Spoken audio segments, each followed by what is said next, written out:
What's happening to my voice? Ooh. Hi, BIBITAS. How are y'all doing? I'm Alba DJ, but y'all can call me Didi, and welcome to my channel.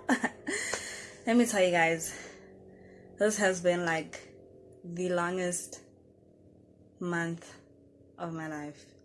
Longer than any January I've ever experienced. I am like so bored. I wake up so late. I never know what to do. I mean, at least right now I have kind of like a purpose, because, at least I'm doing videos and stuff, but I can't, like, it's overwhelming. Like, I even get hard thinking about the fact that I have nothing to do all week. I mean, I do have some assignments from school and stuff, but like, they all dispersed. The due dates are dispersed, so it's like, I legit have nothing to do. We haven't had online classes yet with my course specifically, so it's like, I'm not purpose, okay? Nyaborega the whole week. Ooh! I need me. That's good.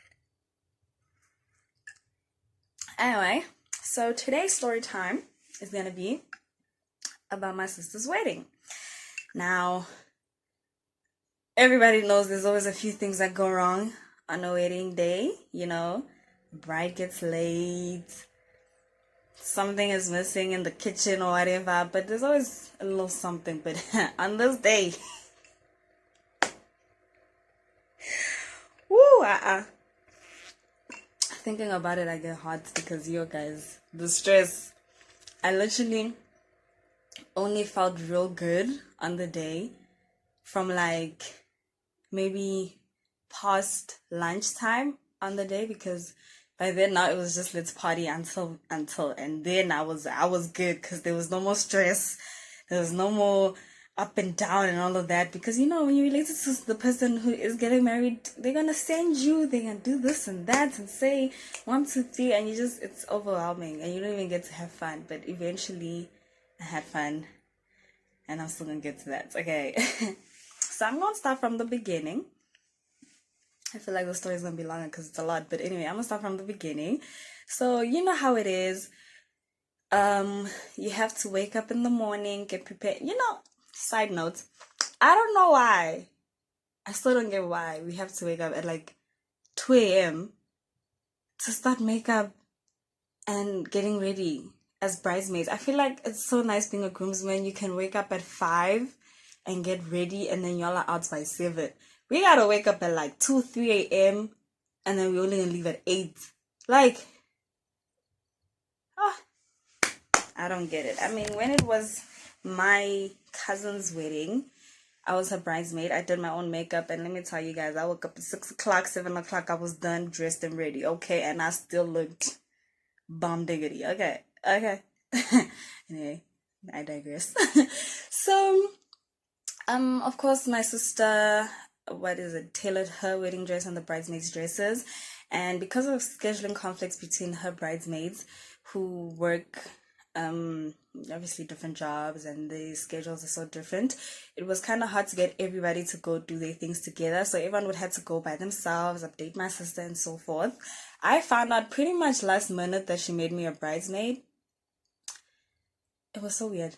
I found out when I was trying to design my own dress, and then they were telling me, oh no, your dress has to be the same color as the bridesmaids and whatnot, and I'm like, hold up, when did this happen? I was never asked, okay? I prefer to be asked, guys. You don't poach. No, ask me, please. Okay, cool. So the dresses were not done by day before. So this is Friday, the wedding is on Saturday, and the dresses are still not done. Luckily for us, the traditional outfits were already done. We had changed them already. I'll explain this whole dynamic of formal tradition and whatnot in the next video. I ain't getting into that now because this video is gonna be long already. Okay, great stuff. So now we were panicking, like, okay, the dress is undone, the wedding is tomorrow, it's early in the morning, we have to be at the church by like 10 o'clock. But like, it's fine, we have to be there by 10. I'm sure the dresses will be here by at least 7 a.m. and we'll be good, you know what I'm saying? You know? The next day, guys, again, I had to wake up at 3 for my makeup. Mind you, I don't even like it. They do not even match my skin tone with the foundation. I tell you, that foundation was like 4 shades darker than my skin tone, guys. I tell you, yo, everything else is perfect, but that foundation, no. Ooh. Maybe that's why I didn't take selfies that day. I don't know. Okay, so by morning time, we didn't have the dresses. My mom is stressing, my sister's stressing, and I'm just sitting there like, I don't like this makeup. But you know what? We're gonna make it work. My friend came through to the wedding, so she kind of kept me calm, like, no, it's not that bad. And I'm like, honey, you're supposed to be my friend, be honest. And then she was just like, yo, bro, it's like so dark, it's so dark. Like, I mean, guys, you could tell that, okay, this is like a little bit shade darker than this girl's actual skin tone, but they're like, at least it's not blended that badly. And I'm just like, y'all suck at making a person feel better, honestly. I know the truth. Anyway, I've already spoken too much in like 6 minutes just on the first part. Imagine. Okay, cool. So, at this point, it was literally 8 a.m. The dresses were not here. We have to be at the church by 10. We don't even know if the dresses are going to fit properly or something like that. Like, we're now panicking, but at least everyone's hair, makeup was done. We're already just waiting for the dresses. My sister was dressed, and we didn't really much update her on every single little detail because we don't want her to panic that much. I mean, this girl's about to say I do in a couple of hours, you know what I'm saying? And so, I took a stroll outside just for no good reason, I don't know. And there was this guy in an Uber busy saying he's delivered dresses. So, guys, my aunt almost sent the guy back. So this is what happened. The designer sent the dresses in an Uber because she was still busy with other client stuff, but our dresses were done. So she sent them via Uber.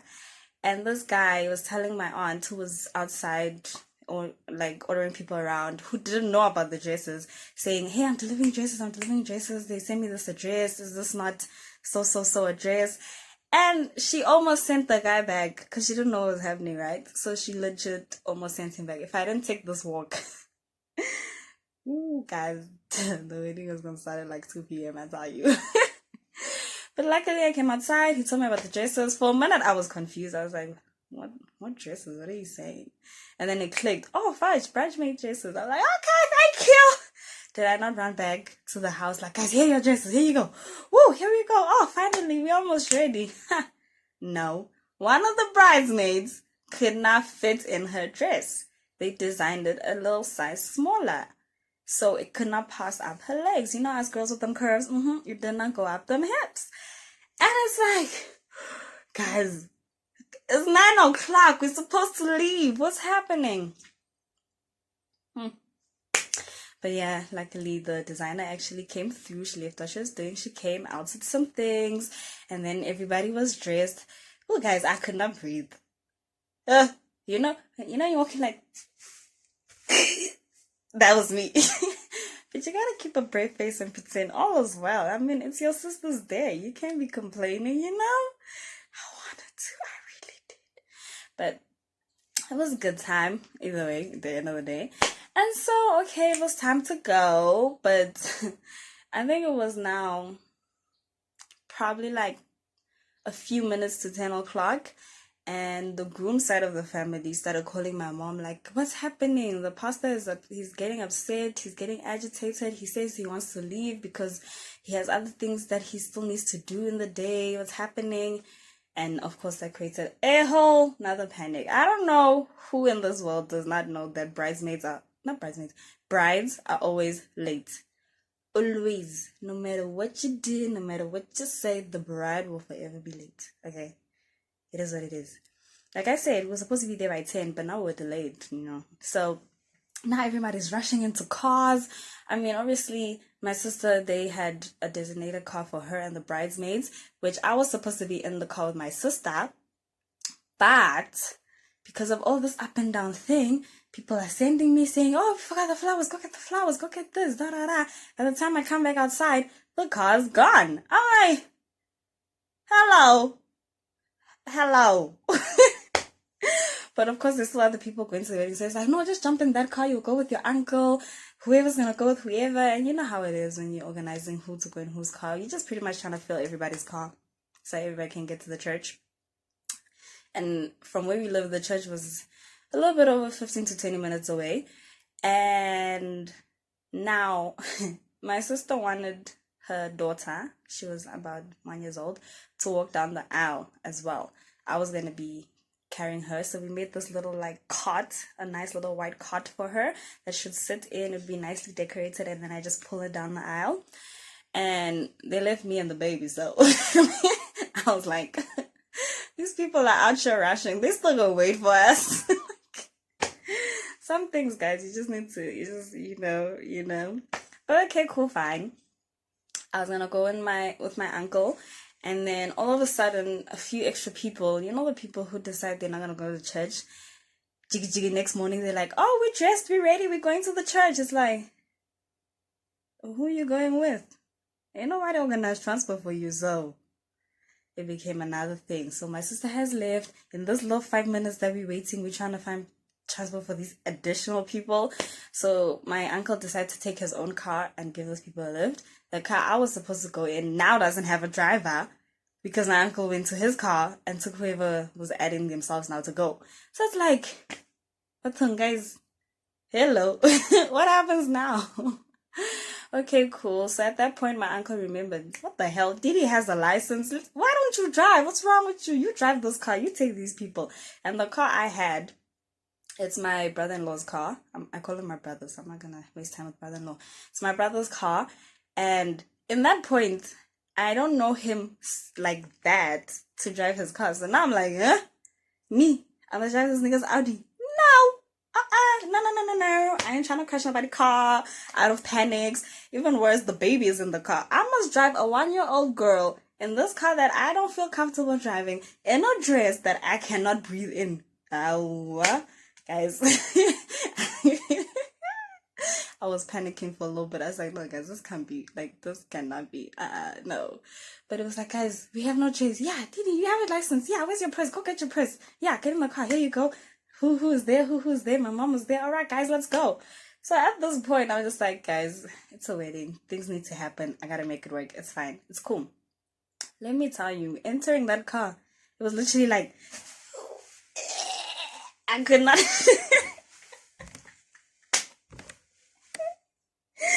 Guys, I seriously could not go in and sit properly because the dress was too tight around my core. Like, I couldn't sit up straight the way I'm sitting now. I had to sit at an angle. So because of that, I took off my heels just to be more comfortable at least. So I couldn't even sit properly. There's a baby in the back. That's so much pressure, guys. Like, that's a lot of pressure. And she's so adorable in her white dress. I mean... But anyway, everything had to be rushed. We had to take her baby cot, which wasn't even yet decorated because everyone was panicking. So we're just like, at least it's white and pretty. Let's just go. It doesn't have to be decorated. You know, it's fine. Okay, cool. So we drive there. I don't even know address, ne? I did not even know the address. I'm out here Google Mapsing because people are just going whenever. It wasn't even like a convoy. So it's like, for me, it was that thing of you just need to get there fast. Don't worry about it. Anyway, I'll just drive. So I'm like, okay, Google Maps. I just get panicking with my brother's car. There's a baby in the back. I can't breathe. But it's fine. We're going to make it work. And I made it work. Got there safely. Parked the car. And so now at this point, because it was a church in Rosebank Catholic Church. So at this point, it's a one-way street. So I stopped in the middle in front of the church. Everyone got out the car. And then I had to go find parking. That's another story, guys. Parking on a wedding day. Do you know when everyone's early, there's no parking? And I'm a bridesmaid. But it's fine. I could see everyone standing at the door, the bride, the other bridesmaids. I'm like, okay, fine. So I got my parking. I ran out the car. I'm out here running in flats, switching into heels like while running. And then as I'm running past, my mom was like, where's the baby cot? So I'm like, I don't know. I'm not the one who brought it. And it's like, oh, it's in my dad's car. Oh my God. Now we got to run back. But luckily my mom's colleague was like, no, it's cool. Give me the keys. I'll go run and get it fast. Because my mom is in heels also. She can be running in heels. Guys, you know how hard it is to run in heels? It's painful. Like, there's no balance. Whoever I see, there's no balance. Especially if the floor is not level. There's no balance. Okay? But yeah, that happened. And guys, this story makes me laugh. Oh God. Okay, so fine. I'm running, trying to get my heels on. I don't know who I passed my flat shoes to. I'm like, here, hold ya. And I just went straight to the door. And by the time I got to the door, my mom's colleague was back with the baby cart. And as he got there with the cart, when I look at the door, the bridesmaids have started walking down the aisle. Literally, as I get to the door, I turn. Oh, there's the baby cart. Put my niece in the cart. Turn. The last bridesmaid is now walking in. I'm like, what? Where are my flowers? Flowers, baby cart. I had to I had to low-key run into the church, and then when I got to like the opening of the door entering the church, I'm like, like, hey.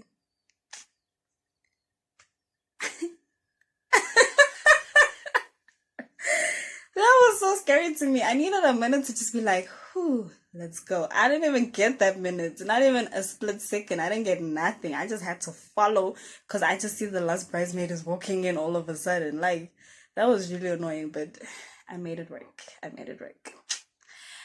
cool. I need a drink. Wait.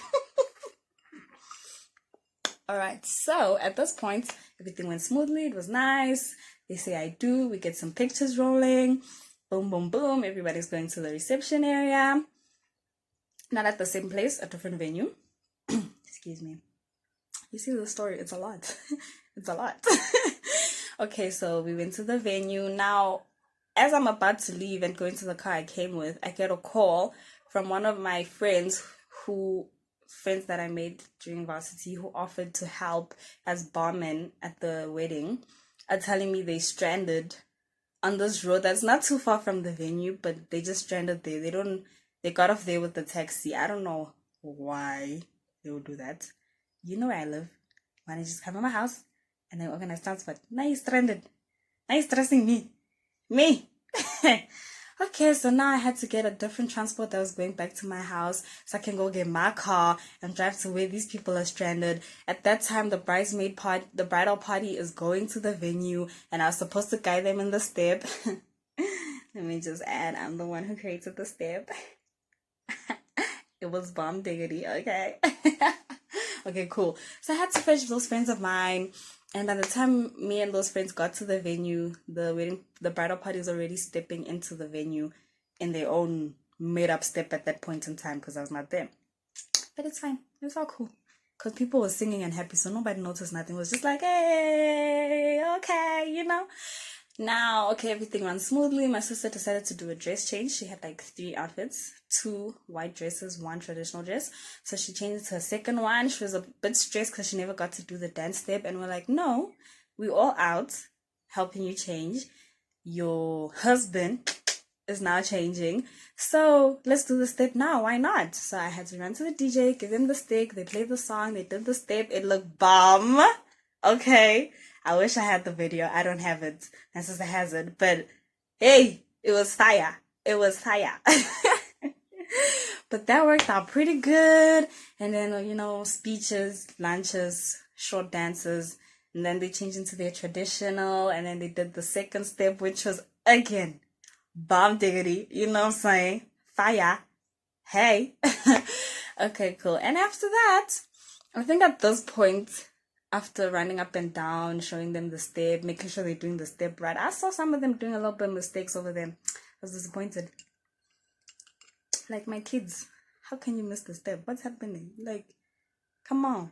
But it still looked fire from far, so, But I knew, I could see who was making mistakes, okay? Because... And so, everything else went well after that, and then we just partied, like...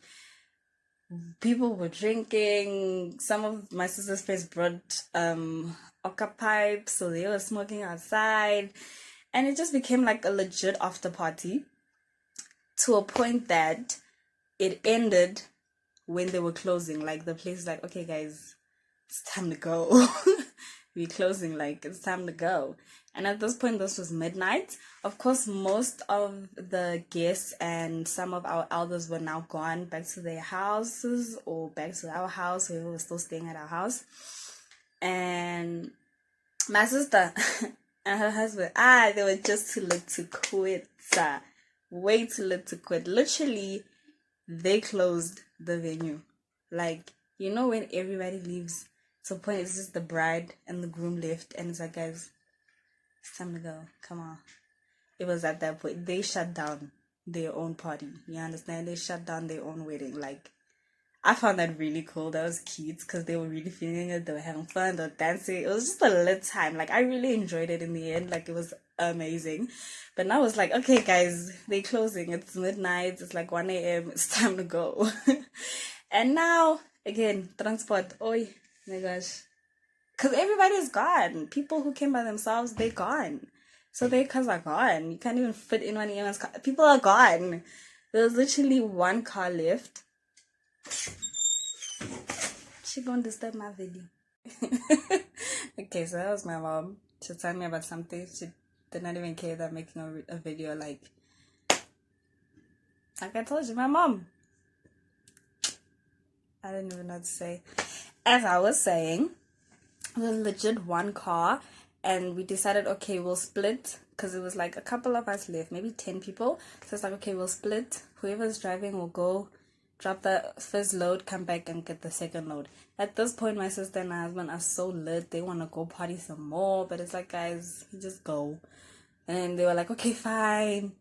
Obviously, like, there's no choice. We gotta go. But Tina, we're gonna Uber, you know, it's our day, we're gonna Uber. And we're like, okay, fine, order Uber, yeah. But y'all guys, y'all are our friends, y'all gotta Uber us, you know, with your money, y'all gotta Uber Black even. At this point, I was finished, guys.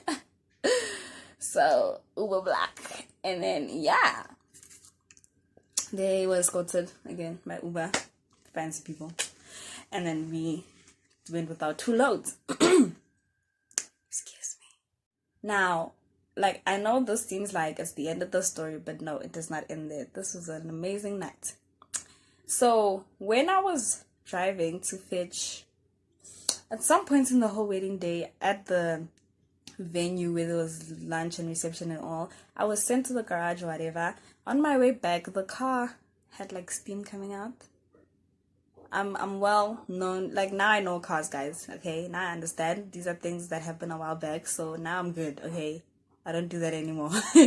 But there was steam coming out of the car, and with all the busyness, I forgot to tell my dad about it. So at the end of the night, when people were leaving, he took my car and left, because I was just gonna ride with whoever was left, of course. And now he was dropping off people with the car, and then he got stuck in Meadale when he dropped one of the people off. I shouldn't be laughing, I know, but yeah. Okay, he got stuck, and then he called me, and then in that moment, I'm like, huh? What's happening? No, the car broke down or whatever, and then it hit me like, oh, snap, I forgot a time about that. The car was overheating. Fudge. Okay, cool. I'm like, okay. I'll come with my mom's car. Was there? I think there was a towing rope, whatever it's called. Mama was it? I don't know. I don't remember. But in the story, it's there somewhere. I think my dad had it or I came with it. So I decided to go with one of my friends to the scene. And at this point, okay, fine. I found my dad. And then he was worried about the fact that, you know what, it's at night. It's going to be the first time I tow a car. He doesn't want anything going wrong. So he's like, you know what, let me just call my wife. He called my mom.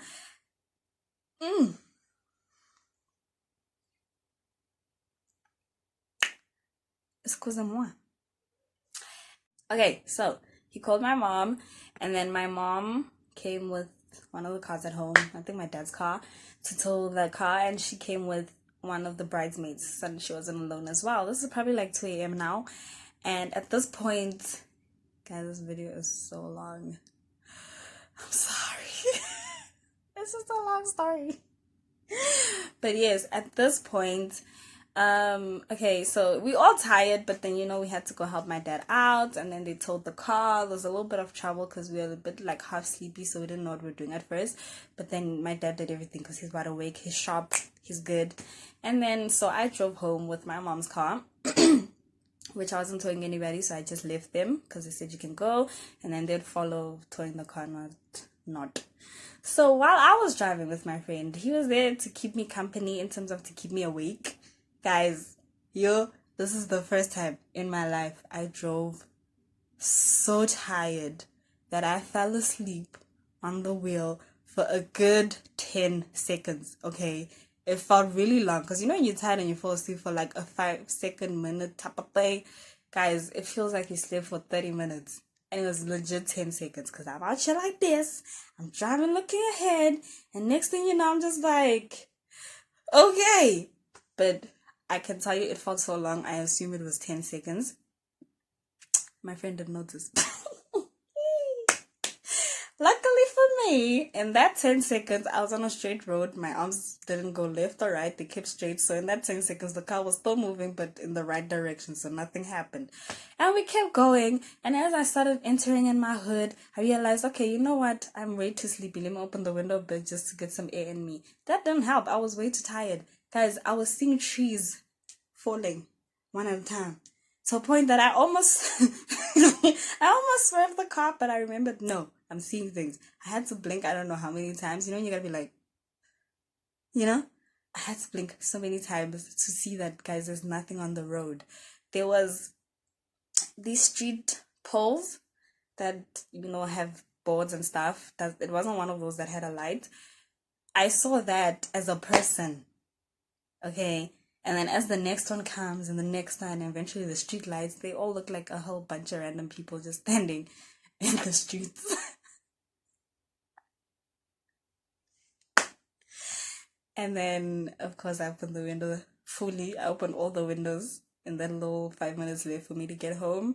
And I promised myself that if I'm ever really so tired, rather stay where you are, don't drive, because that was scary. When I thought about it the next day, I was laughing so hard. I was just like, is this real? I could have died. Like, it was beautiful though. It was beautiful. But luckily for me, all was well. Got home. My dad got home. People could not find people's car keys, and their cars were like parked like up the road and around the corner. So my dad didn't sleep because he was watching the cars. That whole day was just the whole thing, man. It was, yeah. I feel like we should have documented everything. That would have been cool, really. But anyway, thank you guys for listening. I know this video took longer than expected, but it's just a lot happened in the day. Y'all even heard, like, a lot happened from morning, 3 a.m. until 24 hours later, next day, 3 a.m. There was something happening in between all the hours of the day. It was just crazy, but it was so much fun. I really enjoyed it. Like, the next day I was like, oh, can we go back? Yo, that was bomb. Like, I was partying hard at nights. I mean, I didn't go crazy like I would with friends because there's family around. You had to keep it PG, you know what I'm saying? But it was amazing. Like, I had fun. I was dancing. I was just greeting everybody. I saw this really cute guy, but I didn't do nothing about it because you never know. But yeah, it was really fun and I really enjoyed it. So that's my story time for today. But there is a part 2, which is the second ceremony for the wedding, which I'll post later. Y'all can see that on Friday. And again, drama. Drama. And it all starts the same way, being late. Guys, people must just accept it. Weddings, you get late. It is what it is. But yeah, thank you guys so much for watching. I hope you guys enjoyed the story, and I hope you guys learned some things for when y'all get married, or you know somebody who's getting married and y'all are really involved. Now you know. You can save the day, please. Anywho, like, share, subscribe, hit the notification button so that you can get notifications on when I post my next video. I hope you guys enjoy it then. Have a good day. Stay blessed. Pray. Keep safe. Muchas gracias. Goodbye.